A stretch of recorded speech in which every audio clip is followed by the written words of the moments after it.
আজকে আমি বাংলাদেশের প্রধানমন্ত্রী হিসেবে মনে করলাম শতভাগ ইসলাম বাংলাদেশে কায়েম করে দেব।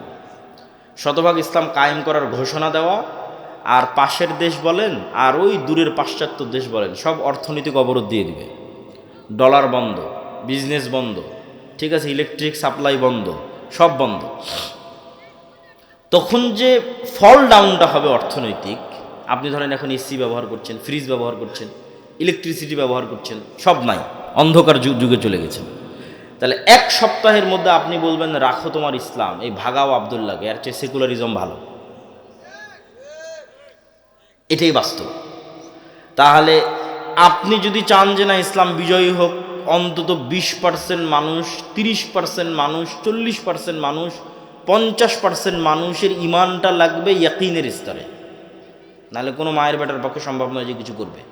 মানুষই মেরে তাড়িয়ে দেবে, অথবা যারা বলতেছে আমরা করব ওরা কম্প্রোমাইজ করবে, বাস্তবটা করবে না, ছাড় দিবে।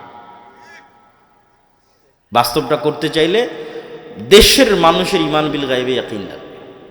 আল্লাহ সূরা বুরুজে একটা ঘটনা উল্লেখ করেছেন যে ধরেন পীরগঞ্জের সব মানুষকে আজকে বলা হলো তোমরা যদি ইমান না ছাড়ো তাহলে সামনে জ্বলন্ত আগুন আছে, এখানে ঝাঁপ দিতে হবে।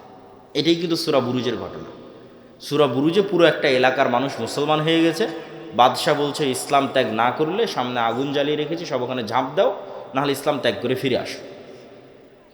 তো পুরো একটা জাতি ওই আগুনের মধ্যে স্বেচ্ছায় ঢুকছে আর জ্বলে মরে যাচ্ছে, ঢুকছে আর জ্বলে মরে যাচ্ছে। এমনকি মা তার কোলের সন্তান সহ আগুনের মধ্যে ঢুকে জ্বলে মরে গেল। তো ওদের কথা বর্ণনা করতে গিয়ে আল্লাহ কোরআনে বলছে ওয়ামা নাকামু মিনহুম ইল্লা আইয়ুমিনু বিল্লাহিল আজিজিল হামিদ, যে এই যে পুরো একটা এলাকাকে, পুরো পীরগঞ্জকে আগুনের মধ্যে জ্বালিয়ে দেওয়া হলো, এর একটাই কারণ যারা আল্লাহর উপর ঈমান এনেছে। এটা সূরা বুরুজের ঘটনা। তাহলে আপনি এখন বলেন এই পুরো একটা এলাকা ওই আগুনের মধ্যে ঢুকে যাচ্ছে এবং জ্বলে পুড়ে মরে যাচ্ছে, এটা হওয়ার কোনো রাস্তা নাই যতক্ষণ না আপনার ঈমান এই লেভেলের হয় যে আমি যে আগুনে ঝাঁপ দিচ্ছি এই আগুনটা সাক্ষাৎ জান্নাত, বলেন আল্লাহু আকবার। আর আমার বাড়িতে যে এসি আছে, ফ্রিজ আছে, ফ্যান আছে, স্ত্রী পুত্র সন্তান আরাম আয়েশের জীবন আছে, ওইটা সাক্ষাৎ জাহান্নামের আগুন। এই একই ইমানের পরীক্ষা দাজ্জালের ক্ষেত্রে হবে। দাজ্জালের জাহান্নাম হবে জান্নাত, আর দাজ্জালের জান্নাত হবে জাহান্নাম। তাহলে যতক্ষণ আপনার ওই লেভেলের ইমান তৈরি না হয়েছে, ওই লেভেলের স্যাক্রিফাইস করার মানসিকতা তৈরি না হয়েছে, ভাই কিসের বিজয়? এগুলো দিয়ে শুধু কম্প্রোমাইজ হবে। আল্লাহ কোরআন মাজিদে বলেছেন আম হাসিবতুম আন তাদখুলুল জান্নাহ ওয়ালাম্মা ইয়াতিকুম মাসালুল লাযীনা খালাউ মিন ক্বাবলিকুম মাসাতহুমুল বাসাউ ওয়াদ-দাররা ওয়া যুলজিলু হাত্তা ইয়াকুলার রাসূলু ওয়াল্লাযীনা আমানু মাআহু মাতা নাসরুল্লাহ। জান্নাত কি তোমাদের মামুর বাড়ি? জান্নাত কি তোমাদের নানির বাড়ি? জান্নাত কি তোমাদের কাছে হাতের মোয়া? আল্লাহর ভাষাটা আমি আমার মতো করে বলতেছি। আম হাসিবতুম আন তাদখুলুল জান্নাহ, তোমরা কি মনে হয় তোমরা জান্নাতে চলে যাবা? তোমার নানির বাড়ি, মামুর বাড়ি, হাতের মোয়া। অথচ এখন পর্যন্ত ওই লেভেলের জুলুম তোমরা সহ্য করনি যেই লেভেলের জুলুম তোমাদের পূর্ববর্তীরা সহ্য করেছে। এমন পর্যায়ের জুলুম যে সেই জুলুমে তারা বলতে বাধ্য হয়েছে আল্লাহর নবী আল্লাহর সাহায্য কখন আসবে। ওই জুলুমের মধ্যে তো আমরা যাইনি, আর ওই জুলুম সহ্য করার ক্ষমতা আমাদের আছে? ওই লেভেলের ইমান ছাড়া সহ্যর ক্ষমতা নাই। আপনি বলবেন দরকার নাই। পয়েন্ট নাম্বার 2, ইমান বিল গায়বে ইয়াকিন ছাড়া মুসলমানদের বিজয় সম্ভব নয়। 1 নম্বর পয়েন্ট বুঝে গেলেন। পয়েন্ট নাম্বার 2, ইসলাম এবং মুসলমানদের বিজয়ের জন্য আল্লাহর সাহায্য জরুরি, ফুল স্টপ। আল্লাহর সাহায্য ছাড়া ইসলাম এবং মুসলমানদের বিজয় অতীতে কোনোদিন হয়নি, ভবিষ্যতে কোনোদিন হবে না। দুনিয়াবি কোনো রাস্তায়, শুধু দুনিয়াবি রাস্তায় আল্লাহর সাহায্য ছাড়া, শুধু দুনিয়াবি রাস্তায় ইসলাম এবং মুসলমানদের বিজয় হয় না, ফুল স্টপ। অতীতেও হয়নি, ভবিষ্যতেও হবে না। তাহলে আপনাকে জানতে হবে আমি যে রাস্তায় আছি এই রাস্তায় আল্লাহর সাহায্য আছে কিনা। যতক্ষণ আপনি আল্লাহর সাহায্য নিশ্চিত না করতে পারবেন ততক্ষণ আপনার দুনিয়াবি উপকার হতে পারে, ইসলাম প্রতিষ্ঠা হবে না, ইসলাম এবং মুসলমানদের উপকার হবে না, আপনার ব্যক্তিগত উপকার হতে পারে ওই পদ্ধতিতে, ওই রাস্তায়। তো আল্লাহর সাহায্য ছাড়া হয় না। দলিল একটা তো মুসা আলাইহিস সালামের ঘটনা আপনারা শুনলেনই। মুসা আলাইহিস সালাম যখন সমুদ্র পার হলেন তখন সিনাই মরুভূমি, এখনও আপনি গুগল ম্যাপে গেলে লোহিত সাগর পার হওয়ার পর ইসরায়েল এবং ফিলিস্তিন মুখে যখন যেতে থাকবেন, গাজা মুখে যখন যেতে থাকবেন, তখন সৌদি আরব, মিশর, ইসরায়েল, ফিলিস্তিন এই 3 দেশের মধ্যে বিশাল মরুভূমি, এখনও মরুভূমি, এর নাম হচ্ছে সিনাই মরুভূমি। এই সিনাই মরুভূমিতে মুসা আলাইহিস সালাম বানু ইসরায়েল জন্য ঘুরপাক খাচ্ছে। ওখানে তুর পাহাড় আছে, সিনাই মরুভূমি তুর পাহাড়ে, এই তুর পাহাড়ের আশেপাশেই ঘুরপাক খাচ্ছে। তো এদেরকে বলা হলো যে সামনে জেরুজালেম, এই জেরুজালেম তোমাদের বাপদাদার ভিটা, তোমরা যুদ্ধ করে বিজয় করো। কেন বাপদাদার ভিটা? ইব্রাহিমের ছেলে ইসহাক জেরুজালেমে থাকতো, ইসহাকের ছেলে ইয়াকুব জেরুজালেমে থাকতো, ইয়াকুবের ছেলে ইউসুফ এবং তার 11 ভাই এরাও জেরুজালেমে থাকতো, ফিলিস্তিনে। ইউসুফ যখন মিশরে চলে গেল, বাকি 11 ভাই এবং পিতা সহ মাতা সহ সবাই যখন মিশরে চলে গেল, তখন ফিলিস্তিন ছেড়ে দিয়ে এরা মিশরে চলে গেল। মিশরে সরকারের পরিবর্তনের কারণে এরা গোলাম হয়ে গেল। ফেরাউন ক্ষমতায় আসলো, এরা গোলাম। এদের গোলামি চলল 300 বছর, 400 বছর। 300-400 বছর পর এদেরকে গোলামি থেকে মুক্তি দেওয়ার ব্যবস্থা আল্লাহ করতেছে মুসা আর হারুনের মাধ্যমে। এই মুসা আর হারুন ইব্রাহিমেরই সন্তান, ইসহাকেরই সন্তান, ইয়াকুবেরই সন্তান, ইউসুফ এবং তার 11 ভাইয়েরই সন্তান। তাহলে এদের বাপদাদার বাড়ি কোনটা হলো? জেরুজালেম। মিশরে তো ওরা পরে গেছিল। তো আল্লাহ বলছে ঠিক আছে, এখন তোমরা জেরুজালেমে যুদ্ধ করে বিজয় করো।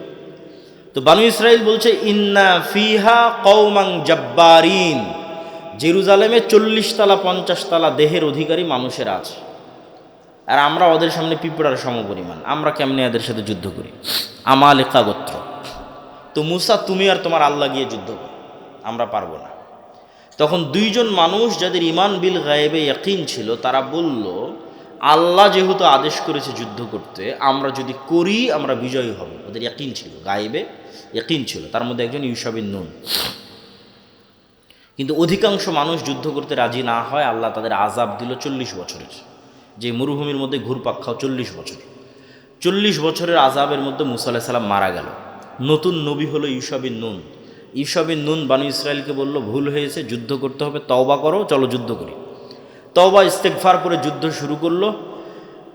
যুদ্ধে বিজয় আনতে আর 4-5 ঘন্টা যুদ্ধ করতে হবে, জয় জয় ভাব, কিন্তু এখনো জয় হয়নি। আর এদিকে সূর্য ডুবে যাচ্ছে, সূর্য আর আধা ঘন্টা 1 ঘন্টার মধ্যে ডুবে যাবে। শুক্রবারের দিন বিকেলবেলা, আর শনিবারে মুসা আলাইহিস সালামের দিনে যুদ্ধ নিষিদ্ধ।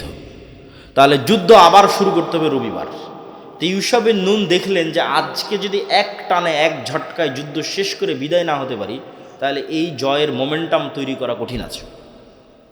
প্রতিটা জিনিসের একটা মোমেন্টাম থাকে, অতএব যুদ্ধ আজকেই শেষ করতে হবে। তো আজকে যুদ্ধ শেষ করার একটাই রাস্তা আছে, সেটা হচ্ছে সূর্যকে থামিয়ে দিতে হবে। কার মাথার মধ্যে এই বুদ্ধি আসতে পারে যে আজকে আমার যুদ্ধ বিজয়ের জন্য সূর্য থামাতে হবে? তাহলে কোন লেভেলের গায়েবে ইয়াকিন রাখতো ইউশা বিন নুন যে মাথার মধ্যে এই বুদ্ধি কাজ করতেছে যে এখন যুদ্ধ চালাবো, কাকে থামাতে হবে? সূর্যকে। দেখেন ইউশা বিন নুন আল্লাহকে বলতেছে সূর্যের দিকে ইশারা করে, আল্লাহ আপনি সূর্য থামিয়ে দেন। তো বান্দার বিশ্বাস যেমন, আল্লাহর সহযোগিতা তেমন। সহিহ বুখারীর হাদিস, পৃথিবীর ইতিহাসে প্রথমবার আল্লাহ সূর্য থামিয়ে দিলেন। আল্লাহু আকবার, প্রথমবার। তাহলে এখানে ইউশা বিন নুন দুনিয়ার শক্তিতে বিজয় হচ্ছে না আল্লাহর সাহায্যে? আল্লাহর সাহায্যে। এই একই জেরুজালেম আবার 200-300 বছর পর দাউদ, সুলাইমান, তলুত তারা বিজয় করতেছে জালুতের বিরুদ্ধে। এটাও কোরআন থেকে বলব। তো আল্লাহ বলল তোমরা যদি যুদ্ধ করতে চাও, সামনে যে নদী আছে এই নদী পানি পান না করে পার হতে হবে, সাঁতার কেটে। এটা পরীক্ষা। এই পরীক্ষায় যারা পাশ করবে তারা যুদ্ধ করবে। তো পানি পান না করে পার হয়েছে 300 প্লাস মাইনাস সামথিং মানুষ, মাত্র 300। এই 300 মানুষ পার হওয়ার পর দেখছে যে জালুতের লক্ষ বাহিনী। তো লক্ষ বাহিনীর সামনে 300 মানুষ দাঁড়ানোর কোনো রাস্তা আছে? কোরআনের আয়াত। এই 300 মানুষের একদল মানুষ বলছে, কোরআনের আয়াত, লা তাকাতা লানাল ইয়াউমা বিজালুত ওয়া জুনুদি। আরে আজকে কিসের যুদ্ধ হবে? লক্ষাধিক মানুষের সাথে 300 মানুষের আবার যুদ্ধ কিসের? আমাদের তো কোনো শক্তিই নেই, যুদ্ধ সম্ভব নয়। আবার আরেক দল মানুষ বলতেছে, তাদের কথাও আল্লাহ কোরআনে তুলে ধরেছে, কাম্মিং ফিয়াতিন কালিলাতিন গালাবাত ফিয়াতান কাসীরাতাম বিইজনিল্লাহ। কত দুর্বল মানুষকে আল্লাহ কত শক্তিশালী মানুষের উপর বিজয় দিয়েছে আল্লাহর সাহায্যে। বলেন আল্লাহু আকবার। তাহলে 300 মানুষও লক্ষ মানুষের উপর বিজয়ী হতে পারে কার সাহায্যে? আল্লাহর সাহায্যে। ওরা যুদ্ধ শুরু করলো, দাউদ আলাইহিস সালাম নিজে হাতে জালুতকে হত্যা করলেন।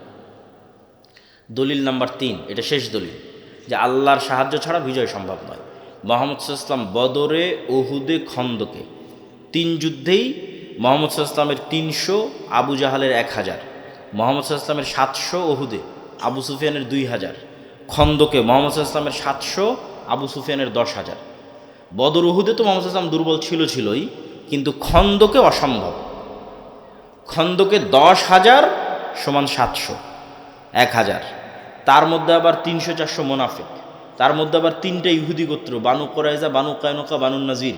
এরা তলে তলে বাইরের কাফের মুশরিকদের সাথে ওয়াদা দিয়ে রেখেছে, কোনো মতে মোহাম্মদকে ফালাও, আমরা তোমাদের সাথে আছি। তাহলে মুহাম্মদ সাল্লাল্লাহু আলাইহি ওয়াসাল্লাম মাত্র 500-700 মানুষ, আর বাইরে ঘেরাও করে আছে 10,000। বদরে এবং উহুদে একত্রিত হয়েছিল শুধু মক্কার মানুষ, আর খন্দকের দিন একত্রিত হয়েছে পুরো সৌদি আরবে, পুরো আরবে যত গোত্র উপগোত্র আছে সবাই একত্রিত হয়েছে, মদিনাকে মাটির সাথে মিশিয়ে দিতে হবে। মুহাম্মদ সাল্লাল্লাহু আলাইহি ওয়াসাল্লামের জীবনের সবচেয়ে করুণ এবং অসহায় সময় 2টা। তায়েফেও মুহাম্মদ সাল্লাল্লাহু আলাইহি ওয়াসাল্লাম এত অসহায় না, 2টা সময় সবচেয়ে অসহায়। একটা খন্দকের যুদ্ধের 1 মাস, আর একটা হচ্ছে আবু তালেবের সাথে শিয়াবে আবু তালেবে গৃহবন্দী অবস্থায় যে 3 বছর মক্কায়। তো মুহাম্মদ সাল্লাল্লাহু আলাইহি ওয়াসাল্লামের জীবনের যত ঘটনা দেখেন, পেটে পাথর বাঁধা, ক্ষুধার যন্ত্রণায়, সাহাবীদের খাবার না, এগুলো সব খন্দকের যুদ্ধের ঘটনা। এর চাইতে করুণ ঘটনা মুহাম্মদ সাল্লাল্লাহু আলাইহি ওয়াসাল্লামের লাইফে আর পার হয়নি। তাহলে বদর, উহুদ, খন্দকে মুহাম্মদ সাল্লাল্লাহু আলাইহি ওয়াসাল্লামের কোনো রাস্তা নাই যে দুনিয়াবি লজিকে উনি বিজয়ী হতে পারে।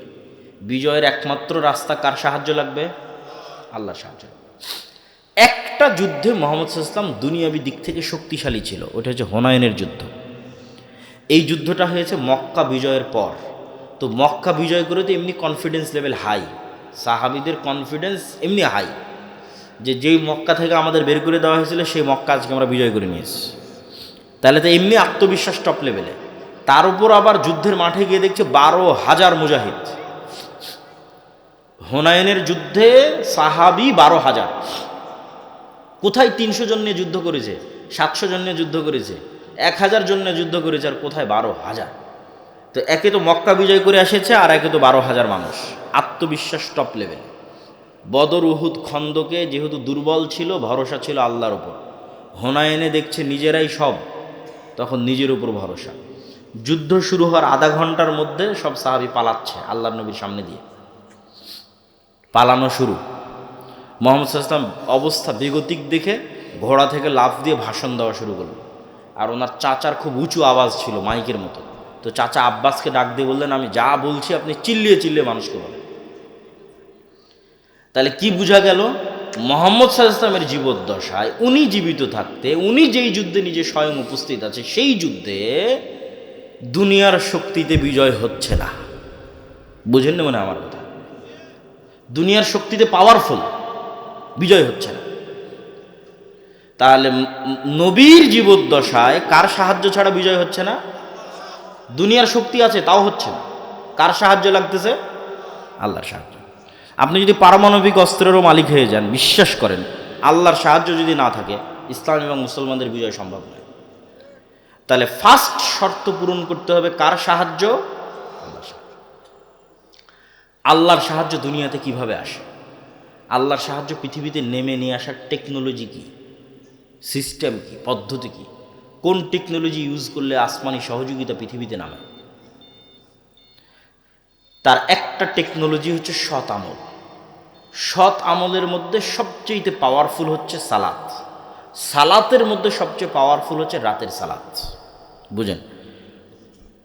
তাহলে আসমান থেকে সহযোগিতা দুনিয়াতে নেমে আসবে, তার সবচেয়ে পাওয়ারফুল ওয়ে হচ্ছে রাতের সালাত।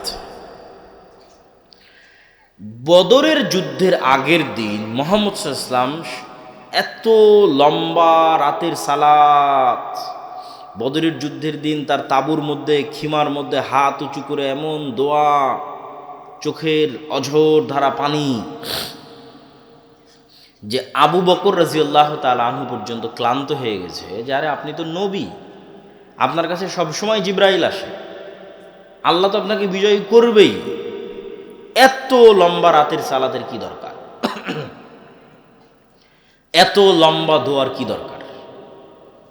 কিন্তু আপনি নিশ্চিত জেনে রাখেন যে আমি যতটুকু জানি, আপনি যতটুকু জানেন, তার চেয়ে মুহাম্মদ সাল্লাল্লাহু আলাইহি ওয়াসাল্লাম হাজার গুণ বেশি জানে যে আল্লাহর সাহায্য ছাড়া বদরে বিজয় সম্ভব নয়। ঠিক আমার এবং আপনার চেয়ে মুহাম্মদ সাল্লাল্লাহু আলাইহি ওয়াসাল্লাম আরও লক্ষ কোটি গুণ বেশি জানে যে আল্লাহর সাহায্য পৃথিবীতে আনার রাস্তা হচ্ছে সালাত, সালাতের মধ্যে রাতের সালাত। তাহলে এখন সামারি কি, রেজাল্ট কি, যেটা আমি আপনাকে বলতে চাচ্ছি যে নবী মুহাম্মদ পৃথিবীর সর্বশ্রেষ্ঠ নবী হওয়ার পরেও বিজয়ের জন্য রাতের সালাতের মুখাপেক্ষী, লম্বা রাতের সালাতের মুখাপেক্ষী। আর আমি আপনি গুনাহগার হওয়ার পরও, নবী না হওয়ার পরও রাতের সালাত বহু দূরের কথা, 5 ওয়াক্ত সালাত আদায় না করেও শুধু ভোট দিয়ে নাকি ইসলাম বিজয় হয়ে যাবে, সম্ভব নয়। যতক্ষণ মানুষ সালাত আদায় না করেছে ততক্ষণ আল্লাহ বিজয় দিবে না। আর যতক্ষণ আপনার ইমান বিল গায়েবে ইয়াকিন তৈরি না হয়েছে, যতক্ষণ আপনি আল্লাহর সাহায্য আনতে না পেরেছেন, আপনি চিন্তা করলেন যে শুধু দুনিয়ার রাস্তাতেই আমি কৌশল এবং পদ্ধতি অবলম্বন করব, করতে করতে মন্দিরও কয়দিন পর বানিয়ে দেওয়া লাগতে পারে, কয়দিন পর মন্দিরে আপনি মূর্তিও বানিয়ে দিলেন, পূজাতেও অংশগ্রহণ করলেন, ওইটা দিয়ে আপনি আল্লাহ সুবহানাহু ওয়া তাআলার সাহায্য আনতে পারবেন না। ওইটা যখন আপনার মাথার মধ্যে ঢুকে গেছে যে দুনিয়ার রাস্তায় একমাত্র রাস্তা, তখন এই রাস্তায় মানুষ চলে। আর যখন ইমান বিল গায়বে ইয়াকিন থাকবে, আল্লাহর সাহায্য নিয়ে আসার চিন্তা থাকবে, তখন পদ্ধতি হবে ভিন্ন, তখন রাস্তা হবে ভিন্ন। তাহলে আসমান থেকে সহযোগিতা আনতে পারে এরকম টেকনোলজির একটা বড় টেকনোলজি হচ্ছে সালাত। দেখেন, যুদ্ধের মাঠে আল্লাহর নবী সালাত আদায় করতে বলছে সাহাবীদেরকে, ওই সালাতের নাম সলাতুল খৌফ, যে অর্ধেক অর্ধেক ভাগ হয়ে যাবে, একদল যুদ্ধ চালাবে, পাহারা দিবে, আর একদল সালাত আদায় করবে। এখন যুদ্ধে বিজয়ের জন্য দুনিয়ার লজিক বলে সবাই মিলে যুদ্ধ করলেই তো ভালো, যত বেশি অস্ত্র ব্যবহার করব তত ভালো। সেখানে যুদ্ধের মধ্যে শক্তি ক্ষয় হলেও বলা হচ্ছে সালাত আদায় করো। তাহলে রেজাল্ট কি? রেজাল্ট হচ্ছে মুসলমানদের বিজয় কার সাহায্য ছাড়া হবে না? আল্লাহর সাহায্য ছাড়া হবে না। তাই তোমার কাছে পারমাণবিক বম থাক আর অস্ত্র থাক আর তরবারি থাক, সেটা দেখে লাভ নেই। তোমাকে আগে প্রথম শর্ত পূরণ করতে হবে যে কার সাহায্য লাগবে? আল্লাহর সাহায্য। আর আল্লাহর সাহায্য পৃথিবীতে নামিয়ে আনতে পারে একটাই মাধ্যম, সেটা হচ্ছে সালাত। এটা মিস দেওয়া যাবে না। যার সালাত মিস হয়ে গেছে ও আল্লাহর গন্তি থেকে বের হয়ে গেছে, আল্লাহর কাউন্টের মধ্যে নাই। এখন বেনামাজি কোথায় পড়ে মারা গেল, কোথায় তার কি হলো, এটা আল্লাহ সুবহানাহু ওয়া তাআলা দেখবেন না। আপনাকে যদি আরও সহজ করে বোঝানোর জন্য বলি, যে আমরা মোবাইলে যেমন ফিঙ্গারপ্রিন্ট ইউজ করি, ফেস ভেরিফিকেশন ইউজ করি, ঠিক আছে, কোনো অ্যাকাউন্ট খোলার জন্য ডানে তাকাতে বলে, বামে তাকাতে বলে, তখন পুরো ফেসটা নেয়, নিয়ে মিলায় যে হ্যাঁ এটা ওয়ারি ফেস, তখন ওপেন হয়ে যায়। তো এই যে পাসওয়ার্ড দিয়ে যে আমরা ফোন ওপেন করতেছি, ফিঙ্গারপ্রিন্ট দিয়ে, ফেস ভেরিফিকেশন দিয়ে আজকে অনেক কিছু ওপেন করতেছি। মনে করেন পৃথিবী এমন একটা সিস্টেমের উপর দাঁড়িয়ে আছে, লাউহে মাহফুজে প্রত্যেকটা ইবাদতের একটা চিত্র আছে। লাউহে মাহফুজে প্রত্যেকটা ইবাদতের একটা ফরম্যাট দাঁড় করানো আছে। আপনি যখন ওই ফরম্যাট পৃথিবীতে নেওয়া শুরু করেন, তখন একটা আরেকটার সাথে যখন মিলে যায়, তখন অটোমেটিক ওপেন হয়ে যায়। পাসওয়ার্ড মিলে গেছে, দরজা খুলে গেছে, এখন সাহায্য আসা শুরু হবে। ওই জন্য ওই সেম ফরম্যাটে দাঁড়াতে হবে, সেম ফরম্যাটে সিজদা, রুকু, ঠিক আছে। এইটা ভেরিফিকেশন, পাসওয়ার্ড, ওইখানে যেখানে যেটা মুহাম্মদ সাল্লাল্লাহু আলাইহি ওয়াসাল্লাম বলেছে সেখানে সেটা বলতে হবে। আপনি ওইটা বলবেন, ওইভাবে দাঁড়াবেন, আল্লাহ সুবহানাহু ওয়া তাআলার সাহায্য নামার রাস্তা অটোমেটিক ওপেন হয়ে যাবে। বলেন আল্লাহু আকবার। সালাতের সাথে আপনার সম্পর্ক নাই তো আপনার সাথে আল্লাহর সম্পর্ক নাই বাবা। তাহলে আপনি ওই যে মিছিল, মিটিং, নারায়ে তাকবীর এগুলো দিয়ে সব কিছু দিয়ে ইসলামের বিজয় হবে না। পয়েন্ট নাম্বার 3, গোলামি থেকে মুক্তির জন্য আল্লাহর সাহায্য আসমান থেকে আনার একটা রাস্তা বললাম সালাত, আর একটা রাস্তা হচ্ছে সকাল সন্ধ্যার জিকির। ফরজগুলো তো করতেই হবে, অতিরিক্ত দুটা, একটা রাতের সালাত, একটা সকাল সন্ধ্যার জিকির। সকাল সন্ধ্যার জিকির কি? সকাল সন্ধ্যার জিকির এমন এক পাওয়ারফুল টেকনোলজি, শক্তি, প্রযুক্তি, পৃথিবীর এমন কোনো অসম্ভব নাই যা সম্ভব হবে না জিকির দিয়ে। There is nothing is impossible. পৃথিবীতে এমন কিছুই অসম্ভব নয় যেটাকে সম্ভবে পরিণত করা সম্ভব নয় জিকির দিয়ে। দলিল ছাড়া কথা বলবে না। মুসা আলাইহিস সালাতু ওয়াস সালাম ফেরাউনের কাছে যাবে, এটা এক আশ্চর্য। মুসা আলাইহিস সালাম জিতবে, ফেরাউন পরাজিত হবে, আর চেয়ে আশ্চর্যের ঘটনা পৃথিবীতে ঘটেনি, ভবিষ্যতে আর ঘটবে না। তো মুসা আলাইহিস সালামকে যখন আল্লাহ বলছে যাও ফেরাউনের কাছে, তখন ওখানে কোরআনের একটা আয়াত আছে, ওয়ালা তানিয়া ফি জিকরি। মুসা, ফেরাউনের কাছে যাচ্ছ ঠিক আছে, দায়িত্ব নিয়েছো ঠিক আছে, আমাকে জিকির স্মরণ করতে যদি ভুলে যাও তাহলে তোমাকে যে যে জিনিসগুলো দেওয়া আছে এগুলো কাজ করবে না। যে লাঠি ছাড়লে আর সাপ হলো না, লাঠি সমুদ্রে মারলা আর রাস্তা তৈরি হলো না, মানে আর ফাংশন করতেছে না। তো চার্জ তো ঠিক রাখা লাগবে, চার্জ ঠিক না রাখলে ওপেন হবে কেমনে, ফাংশন করবে কেমনে? ওইটা ঠিক রাখার জন্য তোমাকে সব সময় আল্লাহর জিকিরে আছে। ওমা ফিল আরজ, আসমান জমিন এবং তার মধ্যে যা কিছু আছে, এই মাইকও, এই পানির বোতলও, এই গায়ের জামাও, এই প্যান্ডেলও, এরা সব 24 ঘন্টা আল্লাহর তাসবিহ পাঠ করতেছে। এটা গায়েব, কেউ জানে না, আল্লাহ কোরআনে জানিয়েছে। এই গায়েবের উপর যখন আপনি ইয়াকিন রাখবেন, আপনার গোলামি থেকে মুক্তির রাস্তা শুরু হয়ে গেছে কিন্তু। আর এই গায়েবের উপর ইয়াকিন না থাকলে আপনি আগাতে পারবেন না। তাহলে এক নম্বর হচ্ছে গায়েবের উপর ইয়াকিন লাগবে। তাহলে এরা তো 24 ঘন্টা শব্দ বের করছে, মানে আমি যে শব্দ বলবো এই শব্দ এরা বুঝবে। আমি যদি বলি সুবহানাল্লাহি ওয়া বিহামদিহি সুবহানাল্লাহিল আযীম, তাহলে সব শুনতেছে, যতদূর পর্যন্ত শুনতেছে এরা প্রত্যেকটা কিয়ামতের মাঠে সাক্ষী দিবে। আল্লাহু আকবার।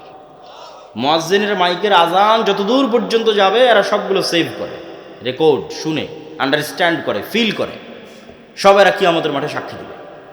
এই জন্য জিকির মোস্ট পাওয়ারফুল, কেন সাউন্ড টেকনোলজি মোস্ট পাওয়ারফুল। গোলামি থেকে আজাদির 4 নাম্বার রাস্তা, এবং এটা সবচেয়ে গুরুত্বপূর্ণ, আজকের আলোচনার সবচেয়ে গুরুত্বপূর্ণ পার্ট।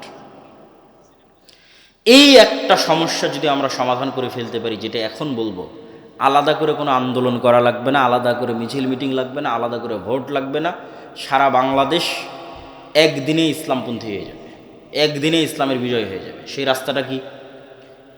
ইসলামের বিজয় মানে আপনি কি বুঝেন এটা আগে আপনাকে বুঝতে হবে। আপনি যদি মনে করেন ইসলামের বিজয় মানে এই পুরো পীরগঞ্জের মানুষ আজকে সবাই সালাত আদায় করবে, এই পুরো পীরগঞ্জের মহিলারা আজকে থেকে পর্দা করবে, তাহলে আপনি এখনও সঠিক বুঝটা অর্জন করতে পারেননি। ধরেন এই পুরো পীরগঞ্জের মানুষ সবাই মসজিদে আজকাল ফজর থেকে সালাত আদায় করবে, এটাও ইসলাম এবং অনেক জরুরি কর্তব্য। আজকে থেকে সকল মহিলারা পর্দা করবে, কিন্তু এই নামাজি মানুষরাই, এই পর্দা করা মহিলারাই একজন আরেকজনের উপর জুলুম করে, একজন আরেকজনের টাকা মেরে খায়, একজন আরেকজনকে ধোঁকা দেয়, একজন আরেকজনকে মিথ্যা বলে। তাহলে কি এখানে ইসলাম প্রতিষ্ঠা হয়েছে? এইটা যেই দিন বুঝতে পারবেন সেই দিন বুঝবেন যে ইসলাম প্রতিষ্ঠা হওয়া মানে কি। ইসলাম রাষ্ট্র ক্ষমতায় যাওয়ার বেসিক হচ্ছে ইনসাফ, ন্যায়, সত্যবাদিতা, বেসিক। ঈসা আলাইহিস সালাতু ওয়াস সালাম যেই দিন সমগ্র পৃথিবীর শাসনভার হাতে নেবেন, সেই দিন ঈসা আলাইহিস সালাতু ওয়াস সালামের শাসনের গুণ বর্ণনা করছে মুহাম্মদ সাল্লাল্লাহু আলাইহি ওয়াসাল্লাম, যে ওই দিন ঈসা আলাইহিস সালাম সমগ্র পৃথিবীতে ন্যায় প্রতিষ্ঠা করবে। তাহলে ঈসা আলাইহিস সালামের শাসনের গুণ কি? সমগ্র পৃথিবীতে কি প্রতিষ্ঠা হবে? ন্যায় প্রতিষ্ঠা হবে। তাহলে আমরা তো সারা বাংলাদেশে 90% মুসলমান, এই 90% মুসলমানের দেশে আলাদা করে ইসলাম প্রতিষ্ঠা করার প্রয়োজনই নাই। যদি 90% মুসলমানের দেশে সবাই আজ থেকে বলে যে আমি ন্যায় প্রতিষ্ঠা করব, সত্যবাদী হব, আলাদা করে কিছু করা লাগবে না, 80% ইসলাম প্রতিষ্ঠিত হয়ে যাবে। ওইটা যদি আপনি ফিল আপ না করতে পারেন, তাহলে বাহ্যিকভাবে যতই হোক বাস্তবে ইসলাম প্রতিষ্ঠিত হবে না। তাহলে এবং ওই গুণটা, আমরা যে দুর্নীতির মধ্যে আছি, ধোঁকাবাজির মধ্যে আছি, 2 নম্বরই রাস্তার মধ্যে আছি, এটা গোলামির গুণ, এইটা গোলামির চিহ্ন। দেখেন এই যে ইসহাক আলাইহিস সালামের সন্তানেরা, ইব্রাহিম আলাইহিস সালামের সন্তানেরা, এদেরকে আল্লাহ বলছে শনিবারের দিন তোমরা মাছ ধরবা না। এরা কি করলো, শনিবারের দিন মাছগুলো না ধরে আটকে রেখে দিল, দিয়ে ওই মাছগুলোকে রবিবারের দিন ধরলো। কি 2 নম্বরই বুদ্ধি! তাহলে ইব্রাহিমের সন্তান এত 2 নম্বরই বুদ্ধি কেমনে শিখলো? নবীর সন্তান এত 2 নম্বরই বুদ্ধি কেমনে জানে? ওই যে ফেরাউনের যে 300 বছর গোলাম ছিল, গোলামি মে বদল জাতি হে কওম কা জমির, আল্লামা ইকবাল বলেছে, গোলামিতে মিথ্যা বলা শিখে নিয়েছে। আপনি নিশ্চিত থাকেন, আমরা মুসলমানেরা ধোঁকাবাজি, দুর্নীতি, 2 নম্বরই রাস্তা জানতাম না। ব্রিটিশদের 190 বছর গোলামি আমাদের রক্তের মধ্যে এটা ঢুকিয়ে দিয়েছে। এর দলিল আমি আপনাকে দিতে পারব, কিন্তু ওই দিকে যাচ্ছে না, সময় নষ্ট হবে। জাস্ট পয়েন্টের উপর ফোকাস থাকে যে সত্যবাদিতা, ন্যায়পরায়ণতা নেতৃত্বের বিকাশের প্রথম ভিত্তি, আর মিথ্যা, দুর্নীতি, গোলামির প্রথম ভিত্তি। তাহলে যে সত্যবাদী, ন্যায়পরায়ণ ও নেতা, যে মিথ্যুক, ধোঁকাবাজ, 2 নম্বর রাস্তা অবলম্বন করে ও গোলাম। এখন আপনি আপনাকে প্র্যাকটিক্যাল উদাহরণে চলে যাই। ধরেন উসমান হাদি, গণতন্ত্রের যে কালচার, এই কালচার হচ্ছে আপনাকে মনোনয়ন আনতে গেলে, সিট ভাগাভাগি করতে গেলে, ভোটে জিততে হলে আপনাকে এর বিরুদ্ধে, ওর বিরুদ্ধে, এর পক্ষে গ্রুপিং, লবিং, লিয়াজু, টাকা পয়সার লেনদেন, অনেক কিছুর মধ্যে বাই ডিফল্ট যুক্ত হতে হয়। এটা কালচার। ডেমোক্রেসি এই কালচারের উপর প্রতিষ্ঠিত। তাহলে যখনই আপনি ওই প্রত্যেকটা জিনিসের মধ্যে ঢুকতেছেন, তখন আল্লাহর গায়েবে নেতা হওয়ার যে ফরম্যাট ঠিক করা আছে, যে মানুষটা নেতা, ওই ফরম্যাটটা হচ্ছে আপনি শতভাগ সত্যবাদী হবেন, শতভাগ ন্যায়পরায়ণ হবেন। যখনই আপনি এই ফরম্যাটের মধ্যে ঢুকে যাচ্ছেন, তখন আপনি ওখান থেকে গোলামির যে চিহ্ন, সেই চিহ্নর দিকে যাত্রা শুরু করতেছেন। তো উসমান হাদি এই জায়গায় কি করেছে? সে নিজের জায়গায় শতভাগ সৎ এবং শতভাগ ন্যায়পরায়ণ থেকে তার জ্ঞান এবং মেধা দিয়ে ভয়েস উচ্চারণ করেছে, আওয়াজ উঠিয়েছে। তাহলে এইটাই হলো নেতৃত্বের বিকাশের শর্ত। আমাদের এরকম 500 উসমান হাদি দরকার, এরকম 1000 উসমান হাদি দরকার, যে শতভাগ সত্যবাদী থাকবে। কোনো দল, কোনো সংগঠন, কোনো মানুষ, কোনো ব্যক্তি কোনো কিছুর প্রতি দায়বদ্ধ থাকবে। কারোর সাথে লিয়াজু মেনটেন করতে গিয়ে, লবিং মেনটেন করতে গিয়ে শতভাগ সত্য বলতে পারবে না, এই রকমের কোনো পিছুটান তার থাকবে না। জ্ঞানে থাকবে সর্বোচ্চ, যেটা লাস্ট পয়েন্টে আসবো, যে জ্ঞান। ইমান বিল গায়েবে ইয়াকিন থাকবে, সৎ আমল থাকবে, রাতের সালাতে পাবান্দ, 5 ওয়াক্ত সালাতে পাবান্দ। এরকম 500টা যদি আপনি নেতা তৈরি করে দিতে পারেন, 500, তাহলে আমি এটা বাংলাদেশের ক্ষমতা অর্জনের রাস্তা বলছি না, এটা পৃথিবীর ক্ষমতা অর্জনের রাস্তা, যেটা কোরআনে দেওয়া আছে। এটা দিয়ে পৃথিবী বিজয় করা সম্ভব, সত্যবাদিতা এবং ন্যায়পরায়ণতা দিয়ে। এটা নেতা তৈরি হওয়ার রাস্তা, নেতা তৈরি হওয়ার বীজ। এখন আপনি কেমনে প্র্যাকটিক্যাল লাইফে আমার এই বক্তব্যকে ফিট করবেন যে ঠিক আছে, আজ থেকে আমরা গোলামি থেকে মুক্তি চাই। তা আবদুল্লাহ ভাই বলেছে, গোলামি থেকে মুক্তি পেতে চাইলে সত্যবাদী, ন্যায়পরায়ণতার মাপকাঠিতে আসতে হবে, না হলে গোলামি থেকে মুক্তি সম্ভব নয়। তো আমি কেমনে চেক করব যে আমি গোলাম না নেতা? আপনারা যারা এখানে বসে আছেন, তারা নিজে বুকে হাত দিয়ে জিজ্ঞেস করেন যে আপনার পিতার সম্পত্তিতে আপনার বোনকে ন্যায় এবং ইনসাফের সাথে ভাগ দিয়েছেন কিনা? হাসার কিছু না। যদি আপনি আপনার পিতার সম্পত্তিতে আপনার বোনকে ন্যায়ের সাথে, ইনসাফের সাথে ভাগ করে দিয়ে থাকেন, তাহলে আপনার মধ্যে নেতৃত্বের ক্রাইটেরিয়া আছে। দুনিয়ার দৃষ্টিতে না, আল্লাহ গায়েবে নেতা হওয়ার যে ক্রাইটেরিয়া নির্ধারণ করেছে, ওই ক্রাইটেরিয়া আপনার নেতার গুণ আছে।